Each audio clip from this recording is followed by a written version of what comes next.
obviously I love The Americans. I love Perry Mason, and I love the take on it. I love that the first season was about it's the origin story, which I thought was brilliantly done. Yes, and now that that's been settled, you're off and running, Yeah. which is fantastic. But I must mention your stunning cameo in Cocaine Bear. Yes. Hey, and I want to start by saying, when I read the script, and then one of the first lines says Andrew Thornton II. So if you Google Andrew Thornton II, surely I've already said, I've pitched this to Elizabeth Banks. I said we have to do the prequel that leads up to that moment where he's throwing cocaine. Because he's a plane. fascinating story. Oh my God! Yes. He's unbelievable. But the film opens, and I don't think I'm spoiling much of anything.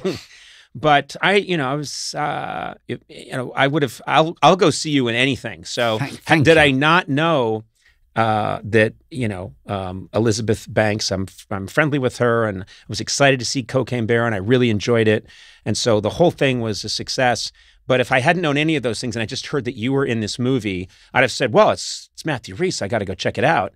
And so I would go, and you were gone very quickly. Oh, yes. Instantly, in a way that's hilarious. Yes, but it was very strategic because Kerry was shooting it in Ireland.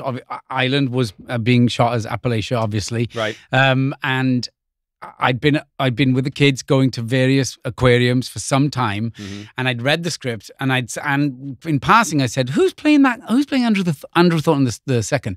She's like, "Who's he?" I was like, "The guy at the beginning, the whole reason for this film." Right. And she's like, "I don't know. I'll ask Banks." I was like, "Text Banks now. See if she goes, we haven't even cast it yet." So I said, I'll do it. I'll do it because it would mean half a day away from the children. Kerry wasn't in the scene, and I knew I could get like a solid 3/4 of a day on my own. Yes. And that was Brilliant. my sole reason for doing it. And then you held out for $10 million. I did. And you got it. I got it, but I think it was worth it. I think I was worth it.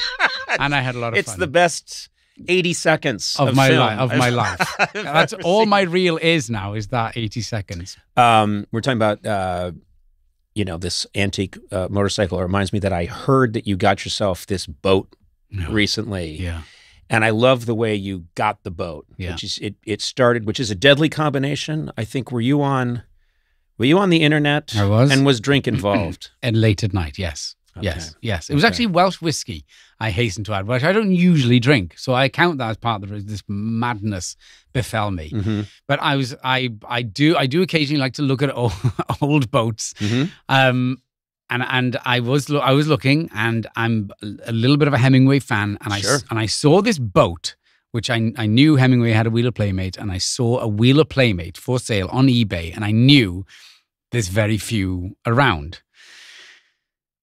This boat was also called Rarebit. Now, I don't know if you know the dish. Welsh Rarebit, yeah. She was named Rarebit in 1939, which was built in Brooklyn. And so many planets were aligning and colliding. Oh, that's a voice from beyond saying, "This, you have to do this." Right. And that's what I told Kerry in the morning. I said, not that I have to do this, that I had done it.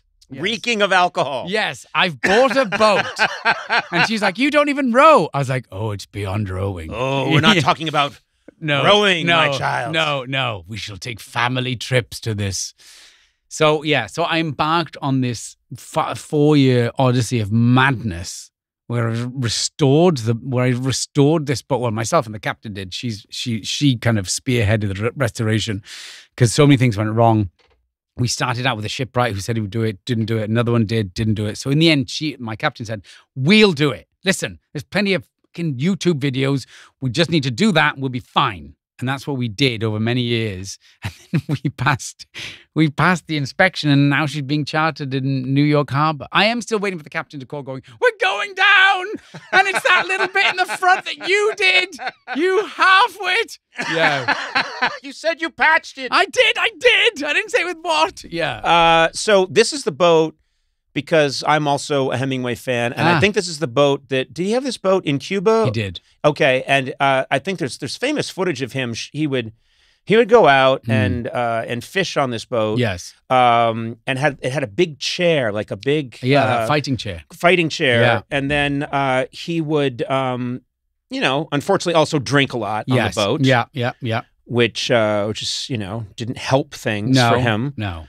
I was in Cuba once. I didn't get to see his house, but I was shooting something in Havana, and I was in a bar. I was shooting a travel show in Havana. How long have you been doing this travel show? It was called Conan Without Borders. It's now we're shifting into something else. We're going to give it a different Conan name. with Borders. Conan with Borders. Good. Responsible Conan. Oh, good. Conan who stays within the county lines. Mental borders. Yeah. It's just me roaming around a very small portion of Los Angeles. Brilliant. Mostly in the same mall. Brilliant. But I was there and I went to a bar, and I guess it was one of Hemingway's favorite bars in Havana, and there's a big statue, there's a life-size statue of him at the bar. So it's a life-size Hemingway in bronze that's at the bar, leaning against the bar, having a drink, and I thought, he was an alcoholic. Yes, I know. This is strange. I know that. This is strange. Yes, the applauding or the deifying. I know. It was a little strange. It was, but whatever. Yes, still, I know. After a few drinks, I was happy to see the statue. And have your photo taken. Yeah, exactly. Yes. Several photos. I feel at times very emasculated, and therefore I wonder sometimes if I overcompensate by doing stupid things like this, or whether but then at the end of the day, I enjoy it. It's a boat. It's a beautiful boat. Yes. I'm all for it. I know. And I accept your invitation. Glorious.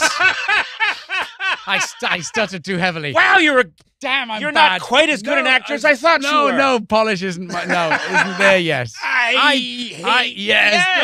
damn it, ask me again. There's always a second take. That's why I love soap operas, is that and certain kinds of TV dramas, is that an actor will clearly register displeasure, but the other actor, so you'll come to me and you'll say, well, Conan, I'll be spending the weekend with you, and I'll go, the weekend with me?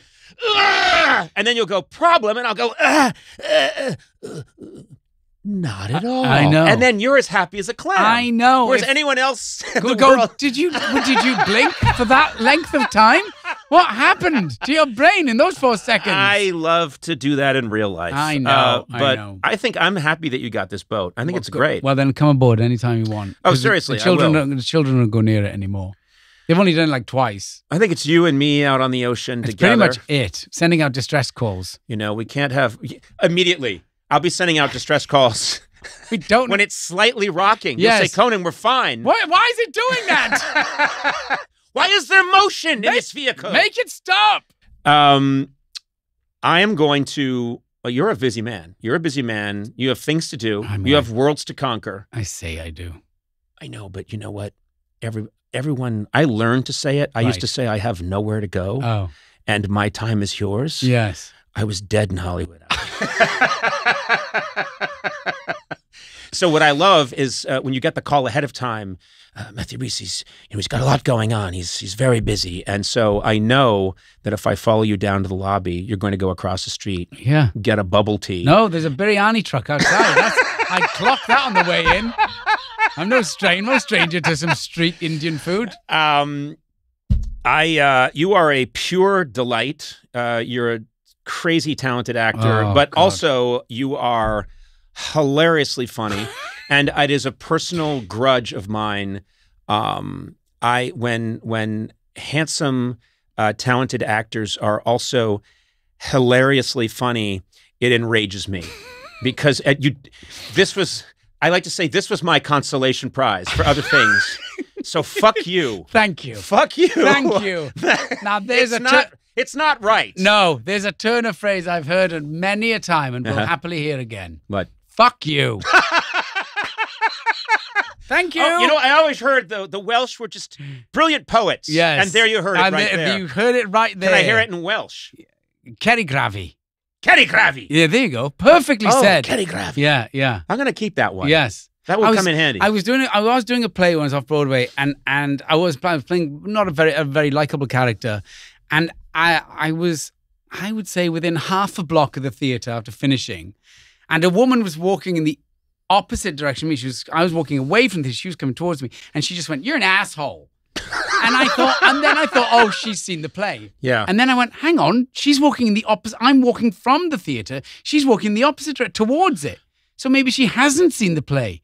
And that stayed with me forever. Did you ever find out? No. And I've always wondered, whether she'd seen the play or not, or And whether. then you married her. And that's when I knew.